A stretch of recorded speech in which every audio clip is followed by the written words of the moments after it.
மனித வாழ்க்கையில் நீ பல்வேறு சோதனைகள், வியாதிகள், நஷ்டங்கள், மனவேதனைகள் ஆகியவற்றை அனுதினமும் எதிர்கொள்கிறாய். அந்த நேரங்களில் எல்லாம் கைவிட்டு போய்விட்டது என வேதனைப்பட்டுக் கொண்டிருக்கிற என் அன்பு பிள்ளையே, நான் உனக்கு வேதாகமத்தில் இருந்து சொல்லுகிறேன். யோபு 13:15 சொல்லுகிறது, அவர் என்னைக் கொன்று போட்டாலும் அவர் மேல் நம்பிக்கையாயிருப்பேன்.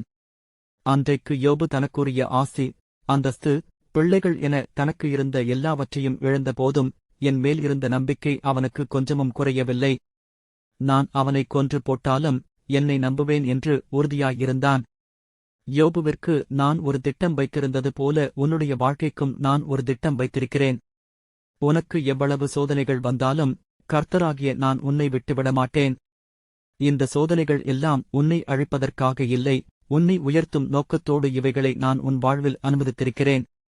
அதனால் கடினமான தருணங்களில் கூட உனக்கு உதவி செய்ய யாருமே இல்லை என்றாலும் உன் நம்பிக்கையை யோபுவைப் போல என் மீது வை.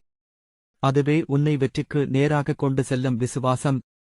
யோபுவின் நம்பிக்கைக்கு பலனாக அவன் முன்னிலைமையை பார்க்கிலும் பின்னிலைமையை இரட்டிப்பாய் ஆசீர்வதித்தேன்.